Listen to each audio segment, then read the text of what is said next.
자, 지난 한 주를 성찰하며 주일 예배를 시작하겠습니다. 여호와께서 내게 이르시되 너는 아이라 말하지 말고 내가 너를 누구에게 보내든지 너는 가며 내가 너에게 무엇을 명령하든지 너는 말할지니라. 우리를 거룩한 백성으로 불러주시고 날마다 격려하시는 하나님, 뜻깊은 주일을 맞아 거룩한 잔치로 초대하여 주심에 감사드립니다. 드려지는 예배를 통해 오직 주님만 높임 받으시옵소서. 양의 문이 되신 예수 그리스도의 이름으로 기원합니다. 아멘. 다 함께 경배 찬송 35장 부르며 경배 찬양하시겠습니다.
곽태기 교수님께서 성서 교독 순서를 맡아주시겠습니다.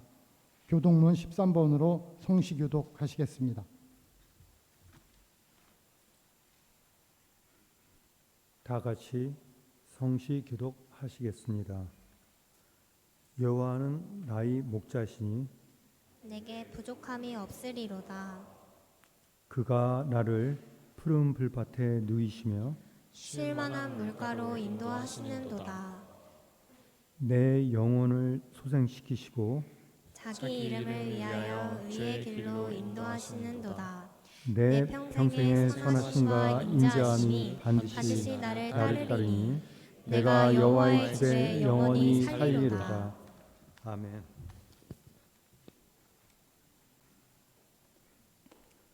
최경자 목사님께서 나오셔서 대표 기도를 해주시겠습니다.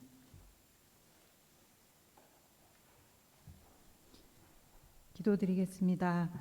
하나님 아버지, 에지온 교회에 속한 믿음의 자녀들이 함께 하나님의 이름을 부르며 매주일 예배하게 하시니 감사드립니다. 하나님 아버지, 이 시간 세상으로 이리저리 흩어졌던 우리의 마음을 하나님께 모으게 인도하여 주시옵소서. 주님의 이름을 부르는 자들에게 응답하시며 만나 주시겠다는 약속을 기억하며 드리는 예배가 되기 원합니다. 찬양과 말씀 가운데 하나님의 임재를 경험하게 하셔서 예배하는 기쁨과 하나님의 선하심을 맛보는 시간 되도록 인도하여 주시옵소서. 하나님, 우리가 하나님께 말할 수 없는 은혜를 입은 행복한 사람임을 기억합니다. 단 하나뿐인 아들 예수님을 우리에게 보내주셔서 구원의 길을 걷게 하시고 우리가 살아가야 될 목적과 의미를 찾게 하시니 또한 감사드립니다. 하나님, 말씀을 듣고 행하는 반석 위에 집을 짓는 지혜로운 사람처럼 매주일 하나님 앞에 예배하며 하나님과 함께 동행하는 삶의 기쁨을, 또 하나님을 기뻐하는 영생의 삶을 살도록 인도하여 주시옵소서. 교회로 부르신 우리 모두가 각자의 삶의 터전에서 작은 일부터 믿음으로 행하게 도와주셔서 하나님의 살아계심을 나타내는 소금과 빛과 같은 그리스도인 되도록 도와주시옵소서. 대항학원에 속한 모든 기관들을 축복하여 주시고 세우신 리더들에게 하나님의 뜻을 높일 수 있도록 날마다 성령으로 기름 부어 주시옵소서. 세우신 각 학교와 사업체가 하나님의 말씀과 성품에 맞는 경영을 소망하며 나아가도록 도와주셔서 선한 영향력을 온 세상 가운데 끼칠 수 있도록 도와주시옵소서.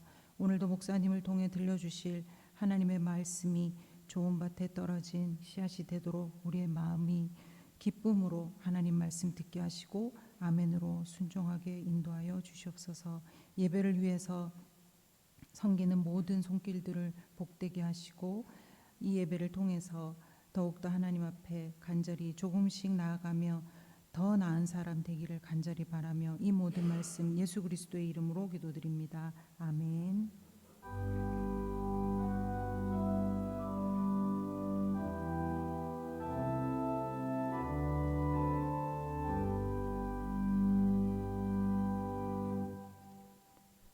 홍우영 부총장님께서 나오셔서 오늘의 말씀을 성경 봉독해 주시겠습니다.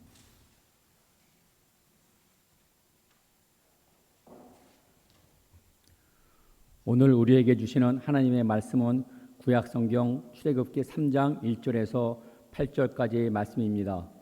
봉독해 드리겠습니다. 모세가 그의 장인 미디안 제사장 이드로의 양떼를 치더니 그 떼를 광야 서쪽으로 인도하여 하나님의 산 호렙에 이르매 여호와의 사자가 떨기나무 가운데로부터 나오는 불꽃 안에서 그에게 나타나시니라. 그가 보니 떨기나무에 불이 붙었으나 그 떨기나무가 사라지지 아니하는지라. 이에 모세가 이르되 내가 돌이켜 가서 이 큰 광경을 보리라. 떨기나무가 어찌하여 타지 아니하는고 하니 그때 여호와께서 그가 보려고 돌이켜 오는 것을 보신지라. 하나님이 떨기나무 가운데서 그를 불러 이르시되 모세야 모세야 하시매 그가 이르되 내가 여기 있나이다. 하나님이 이르시되 이리로 가까이 오지 마라. 내가 선 곳은 거룩한 땅이니 네 발에서 신을 벗으라. 또 이르시되 나는 네 조상의 하나님이니 아브라함의 하나님 이삭의 하나님 야곱의 하나님이니라. 모세가 하나님 배웠기를 두려워하여 얼굴을 가리매 여호와께서 이르시되 내가 애굽에 있는 내 백성의 고통을 분명히 보고 그들이 감독자로 말미암아 부르짖음을 듣고 그 근심을 알고 내가 내려가서 그들을 애굽인 손에서 건져내고 그들을 그 땅에서 인도하여 아름답고 광대한 땅 젖과 끓이 흐르는 땅 곧 가나안 족속 헷 족속 아모리 족속 브리스 족속 하위 족속 여부스 족속의 지방에 데려가려 하노라. 이어서 하늘연 성가대의 특별 찬양이 있겠습니다.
하늘연 성가대의 아름다운 찬양 잘 들었습니다. 하늘연 성가대에게 주님의 은총이 가득하길 기도합니다.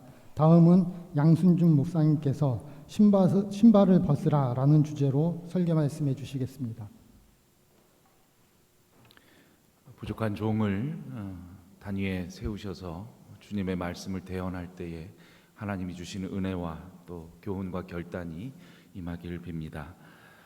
추석 연휴 잘 보내셨는지요? 연휴가 끝나고 나니 주말과 주일이 빨리 돌아온 느낌이 듭니다. 명절을 맞아서 가족과 친지들 만나시면서 여러 만남을 경험하셨으리라 생각을 합니다.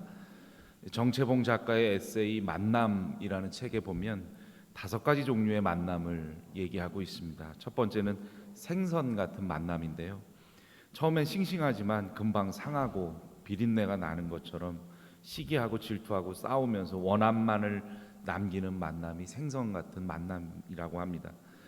두 번째는 지우개 같은 만남, 아무런 의미도 없고 곧 기억에서 지워지는 시간이 아까운 만남이죠. 세 번째는 건전지 같은 만남입니다.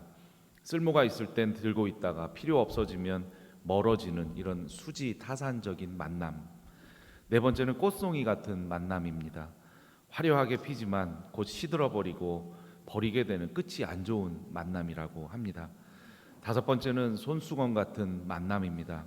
슬플 때 눈물 닦아주고 힘들 때 땀 닦아주는 서로 의지하는 아름다운 만남이라고 할 수 있겠죠. 우리 삶에서 만나고 부딪히는 많은 사람들 가운데 손수건 같은 그런 만남이 넉넉히 임하시길 기도합니다. 특히 요한계시록에 보면 새 하늘과 새 땅이 도래하는 날 주님께서 우리 눈물을 닦아주신다고 말씀하고 있습니다. 손수건 같은 하나님과 우리와의 만남이죠. 무엇보다 중요한 만남이 하나님과 우리와 만남이 아닐까 합니다. 우리네 사람들은 만남에 있어서 시간, 장소, 여건 같은 것들에 제한을 두지만 하나님은 시공간을 초월해서 언제 어디서든 우리와 만나주시는 분이죠. 어느 성당에서 신부님과 시종 드는 아이가 이런 대화를 했습니다. 신부님은 이 화려하게 지은 성당을 좀 자랑하고자 아이에게 이렇게 말합니다. 너 하나님이 어디 계신 줄 알면 내가 1,000원 주겠다. 그랬더니 시종 드는 아이가 신부님, 하나님이 안 계신 곳을 저에게 말씀해 주시면 제가 10,000원 드릴게요 라고 답했답니다. 무소부재하신 하나님을 잘 드러낸 예화라고 할 수 있습니다. 이것을 신학적인 용어로는 일반 계시 혹은 자연 계시라고 합니다. 언제 어디서나 존재하시는 하나님을 우리의 영적인 감각과 촉수를 민감하게 곤두세운다면 만날 수 있다는 그런 의미지요. 하루는 예수님의 제자인 빌립이 질문을 합니다. 예수님, 하나님을 우리에게 보여주십시오. 하나님을 만나게 해주십시오 라고 요청을 하죠. 그때 예수님은 빌립아, 네가 나와 오랫동안 있으면서 하나님 보여달라니 나를 본 자는 하나님을 본 것이나 다름없다고 하시면서 내 이름으로 무엇이든지 구하면 하나님께 구한 것처럼 다 이루리라 라고 말씀하셨습니다. 덧붙여서 내가 하나님 안에 있고 하나님은 내 안에 계시니 뭘 하나님을 보여달라고 하느냐, 나를 보면 되지 않느냐라고 빌립에게 말씀하셨습니다. 사랑하는 여러분, 복음서에 나타난 예수님을 통해서 하나님을 만나실 수 있길 바랍니다. 특히 신학원 2학기 주제가 예수론, 기독론이죠. 말씀으로 예수님을 공부하시고 또 대하시면서 하나님을 넉넉히 만나실 수 있길 바랍니다. 이처럼 기록된 말씀이라던가 또 특별한 사건 가운데서 하나님을 만나는 것을 신학적으로는 특별 계시라고도 합니다. 오늘 우리가 읽은 성경 말씀에는 가장 힘들 때 삶의 의미를 잃은 모세를 만나주시는 하나님의 모습을 발견할 수가 있습니다. 모세는 삶과 죽음을 양자택일해야 하는 그런 비운의 시대에 태어난 사람이지요. 이스라엘이 이집트의 식민지로 있을 때 무수히 늘어만 가는 이스라엘의 인구의 위기를 느낀 이집트 왕 바로는 태어나는 모든 이스라엘 남자 아기를 죽이라고 명령합니다. 그 명령에 태어나는 이스라엘 남자 아기들은 해산 직전에 모두 죽임을 당했습니다. 그러나 출애굽기 1장에 나오는 십브라와 부아라는 아이가 태어날 때 그 아이를 받아주는 산파 둘은 우리가 아이를 받기 전에 히브리 여인들은 힘이 너무 세서 무사히 아이들을 낳아버리고 있습니다 라면서 지혜와 기지를 발휘해 몇몇 이스라엘 남자 아기들이 무사히 태어나게 했지요. 모세도 아마 그중 한 아이였을 것입니다. 하지만 무사히 태어난다고 해도 이스라엘 남자 아기라는 것이 밝혀지면 죽음의 위기를 맞이할 수밖에 없었습니다. 이런 모세를 석 달 동안 숨어서 키우다가 그의 어머니와 누나가 갈대 상자에 싸서 역청과 나무질을 칠하고 하숫가에 띄어보내지요. 하숫가에 떠있던 어린아기 모세는 목욕하러 하숫가에 나온 애굽의 왕 바로의 딸인 공주의 눈에 띄어서 그녀의 아들로 자라게 됩니다. 성년이 되는 어느 날 모세가 궁중 밖으로 나가게 되었습니다. 그런데 궁중 밖에서 히브리인들이 열심히 노예로 일하고 있는데 당시 히브리 병사가 한 히브리 노예를 죽도록 때리고 있는 것을 목격합니다. 히브리 노예가 맞는 것을 보면서 모세의 마음속에는 저 사람은 나와 같은 민족이다. 저 사람이 이집트 병사에게 맞는 것은 내가 맞는 것과 다름없다라는 그런 생각이 들었습니다. 그리고는 폭행하는 이집트 병사를 만류하다가 그만 그 병사를 죽이는 일이 발생하게 되었습니다. 모세는 사람들 몰래 죽은 병사를 장사 지내고 궁전 안으로 들어갔지요. 다음 날이 되어서 모세는 궁금증을 이기지 못해 또다시 궁전 밖을 나가게 되었습니다.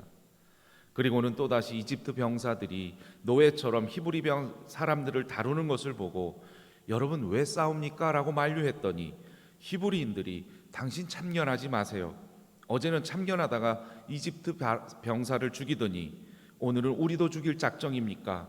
절대로 우리 일에 참견하지 마시오 라고 말했습니다.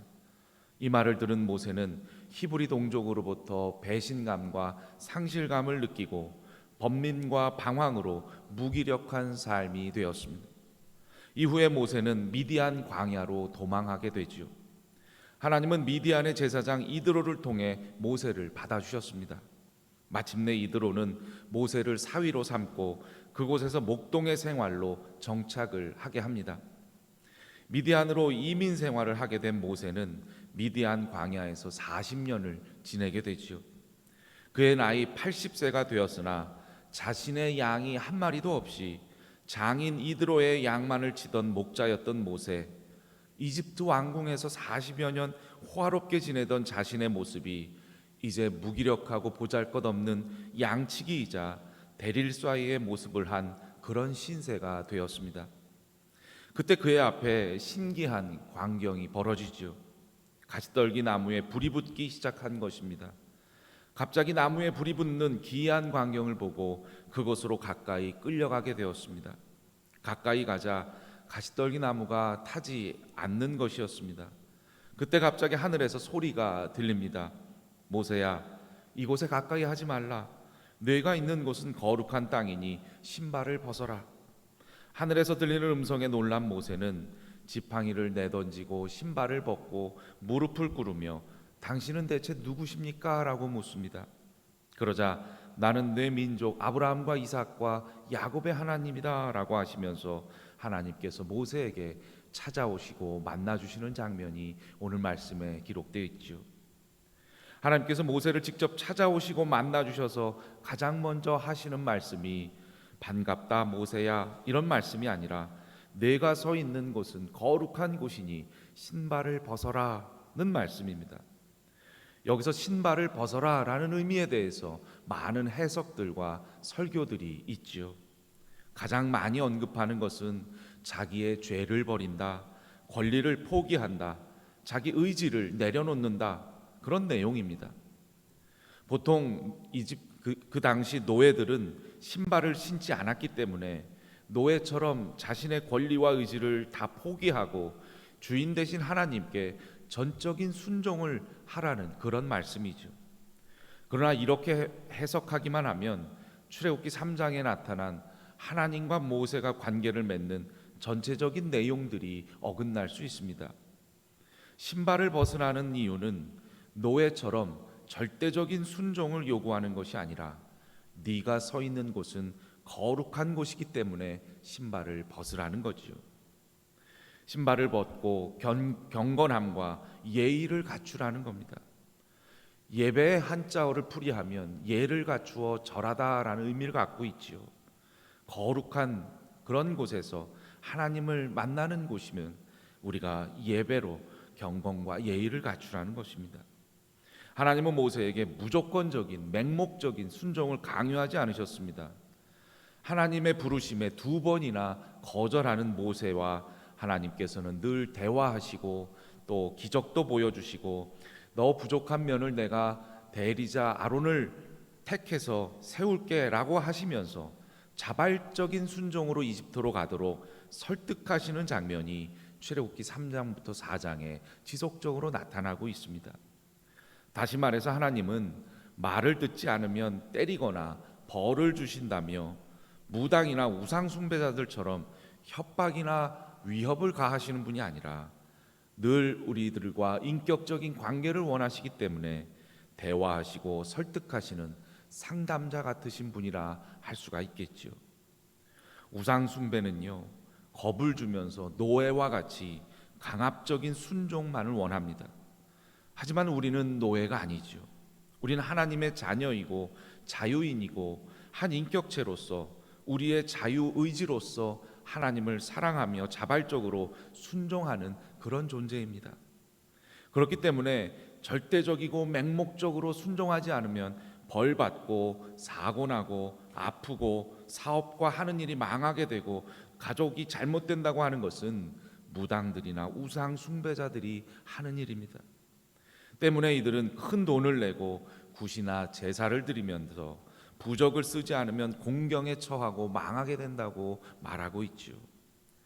그럴 일은 없겠지만 혹여 교회 목회자나 지도자들이 무조건적이고 맹목적인 순종을 요구하거나 강요하는 일이 있다면 그것은 하나님의 말씀과는 거리가 먼 자신이 멋대로 규정한 이기적이고 욕망의 표상을 거짓과 술수로 하나님의 뜻이라 포장하며 위협과 협박도 마다하지 않는 매우 그릇된 일이라고 할 수가 있습니다.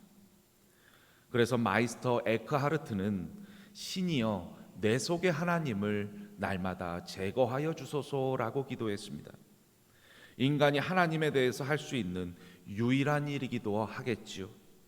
하나님을 나의 생각, 나의 인식, 나의 경험으로 고착시키려는 순간 바로 제거해야 한다는 뜻입니다. 니체는 신은 죽었다라고까지 말합니다. 여기서의 신은 초월적이기만 한 신, 형이상학적이만 한 신, 즉 인간의 일상과 역사와는 무관한 그런 신의 죽음을 말했던 거지요. 우리네 인간들이 규정하고 고착시킨 신은 어떤 신입니까? 물질적인 성장과 번영을 투영하면서 자신들의 욕망을 채우기 위해서 존재하는 그런 하나님을 만들어내고 그런 하나님을 믿어야 된다고 강요하거나 협박하는 일은 내 속에서 늘 제거되어야 하는 것이고 그러한 신은 죽었다고 선언해야 하는 것입니다. 미르체아 엘리아데가 1957년 저술한 성과 속이라는 책이 있습니다. 이 책에서 종교는 인간으로 하여금 신비의 세계를 인간 이상의 세계에서 발견하게 할 뿐만 아니라 그 신비의 세계를 인간의 이 세상에 끌어들인다고 역설하고 있죠. 즉 종교는 물질과 욕망이라는 1차원을 살아가는 인간에게 거룩함과 성스러운 신성의 차원 2차적인 세계로 승화하는 것을 가능하게 해준다는 것입니다. 속된 1차원에서 인간들은 하나의 물건으로 살아가죠. 물건들은 종종 경쟁과 대결의 대상이 돼서 인간의 참된 활동들을 방해합니다. 그러나 종교적인 인간은 다른 관점을 갖고 거룩함과 성스러움을 추구할 수 있습니다. 이는 세속과 성스러움이 이분법적으로 분리되는 게 아니라 세속으로부터 탈출해서 성스러움을 발견하며 다시 그것을 세속의 세계로 끌어들여서 세속을 거룩하게 성화하여 놀람과 경의의 대상으로 받들어 산다는 거지요. 따라서 인간이 종교적이 된다는 것은 자신과 일상생활과 현실을 속된 것으로만 보지 않고 거룩한 것으로 볼 수 있다는 것입니다. 교회의 예배와 교제와 신앙생활만 거룩한 것이 아니라 우리의 일상에서 늘 마주하는 일터와 교실과 강의실과 연구실, 우리가 만나는 학생들 또 고객들, 모든 가정과 곳곳에서 성스러운 세계가 세속의 세계를 뚫고 들어옴으로써 참된 삶의 방식을 찾게 된다는 그 이야기지요. 종교의 올바른 차원과 또 우리가 믿는 기독교의 참된 역할은 맹목적인 믿음과 절대적인 순종을 강요하면서 사람들을 노예처럼 취급하고 위협과 협박을 가하는 것이 아니라 일상을 살아가면서 반복된 일상과 속된 세상 너머에, 그리고 자기 자신 너머에 있는 거룩하고 성스러운 차원을 발견하고 그것을 우리가 사는 일상으로 끌어들이는 일이라 할 수가 있겠죠. 이 일을 통해서 참으로 우리의 본질을 추구하고 가치 있는 일들을 찾아서 더욱 실천할 수가 있다는 것입니다. 하나님께서 모세에게 준 최고의 가르침과 만남의 목적은 바로 네가 서 있는 그 장소, 네가 40년 동안 지겹도록 너의 양도 아니고 네 장인의 양들을 치던 그 광야, 그 먼지나고 더러운 장소가 바로 성스럽고 거룩한 곳이며 하나님의 나라인 천국이라는 생각의 전환이라고 할 수가 있겠죠. 하나님과 만나는 곳은 장엄하고 화려하고 특별한 장소가 아니라 희로애락을 경험하는 삶의 현장이라는 것입니다. 이 삶의 현장에서 우리가 치열한 삶을, 치열한 일상을 살아갈 때 네가 선 곳은 거룩한 곳이니 신발을 벗으라는 그 하나님의 음성이 우리의 신앙과 삶의 현재화될 수 있다는 거지요. 우리의 모든 시간과 공간에서 하나님의 임재와 영광을 목도할 수 있도록 거룩함과 성스러움이 우리의 일상, 우리가 처한 곳곳으로 뚫고 들어오는 일들이 넉넉히 일어날 수 있기를 주의 이름으로 부탁을 드립니다. 사랑하고 존경하는 애지연 교우 여러분, 우리의 마음속에는 영원히 불타지 않는 가시떨기 나무들이 있습니다만 대부분의 사람들은 우리 마음속 소리를 그냥 지나칠 때가 너무 많지요. 우리 일상에서 날마다 매 순간 불타는 가시떨기 나무에 눈과 귀를 집중해 보시기 바랍니다. 자연 계시와 특별 계시를 통해서 우리와 대화하시고 설득하시며 우리를 인격적으로 만나 주시고자 하시는 하나님을 세미한 음성으로 또는 기록된 말씀으로 묵상하는 성경으로 그리고 올리는 기도로 만나고 경험하는 사람들과 사건들을 통해서 넉넉히 체험하실 수 있기를 바랍니다.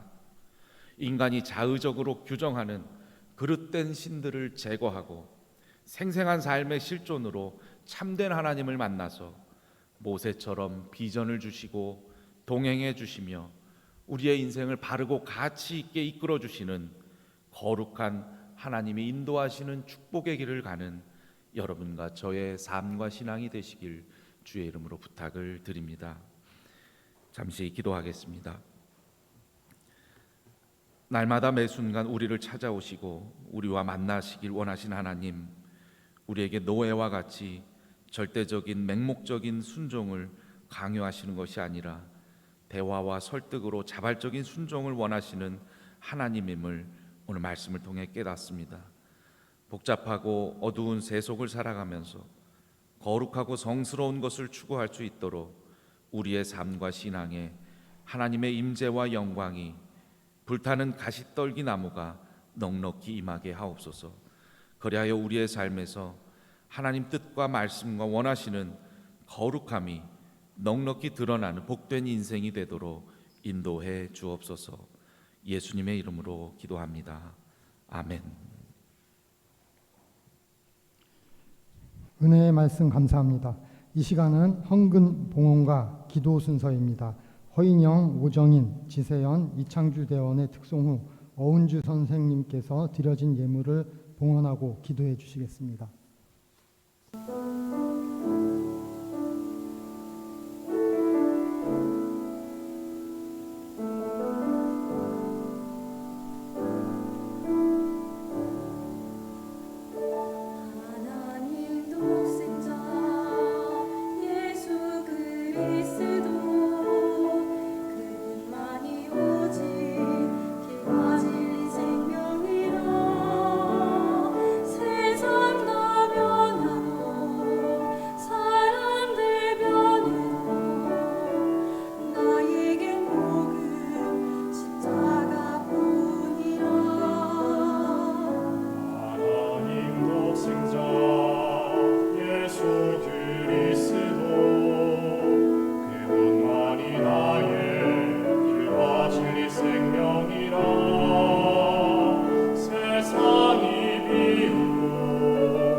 역사를 주관하시는 하나님, 민족의 대명절인 추석을 마무리하고 일상으로 복귀하여 예배하게 하심에 감사드립니다.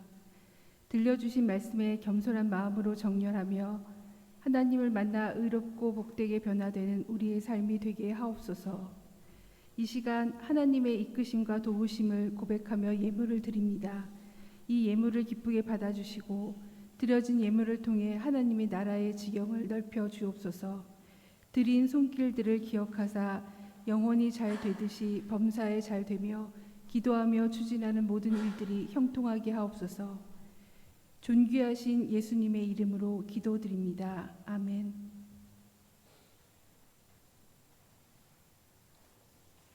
이어서 이태하 교목실장님께서 환영 및 광고 말씀을 해주시겠습니다. 오늘 이 예배에 참여하는 모든 분들께 하나님이 주시는 평강과 은혜가 가득하기를 기원합니다. 요즘 열대야가 2달 넘게 이어지고 있습니다. 지난주 추석들 잘 보내셨죠? 제 평생에 이렇게 더운 추석은 처음인 것 같습니다. 그런데 불길하게도 내년에도 이런답니다. 기상학자들 얘기 들으면 매년 이런다니까 그래 단단히 마음을 먹어야 될 것 같습니다.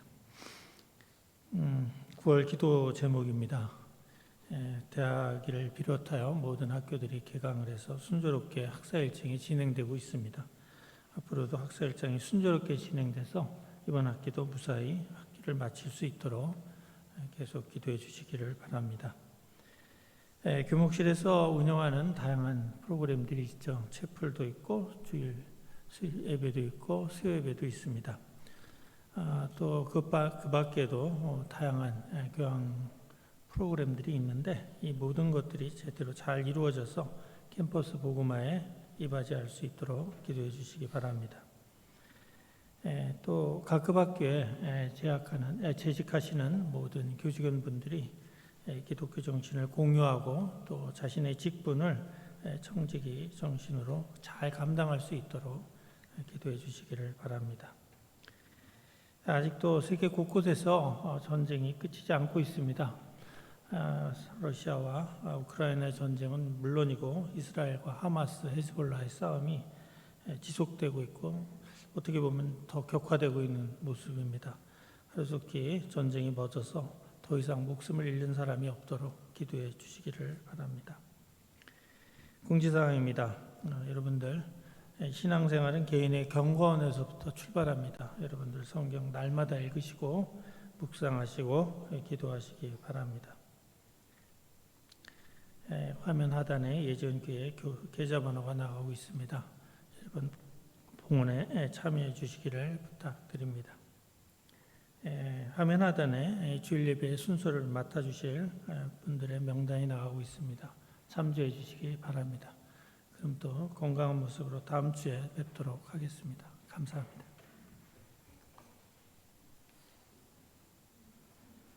다 함께 결단 찬송 384장 부르시겠습니다.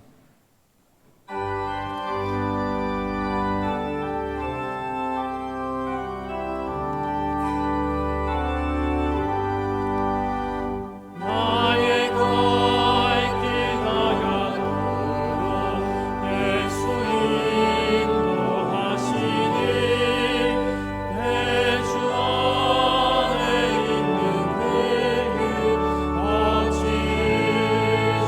시간이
이제 예배를 마무리할 시간입니다. 오늘도 뜻깊은 주일 예배를 할 수 있음에 감사드리며 다 함께 주기도문으로 오늘 예배를 마치겠습니다. 하늘에 계신 우리 아버지, 아버지의 이름을 거룩하게 하시며 아버지의 나라가 오게 하시며 아버지의 뜻이 하늘에서와 같이 땅에서도 이루어지게 하소서. 오늘 우리에게 일용할 양식을 주시고 우리가 우리에게 잘못한 사람을 용서하여 준 것 같이 우리 죄를 용서하여 주시고 우리를 시험에 빠지지 않게 악에서 구하소서. 나라와 권능과 영광이 영원히 아버지의 것입니다. 아멘.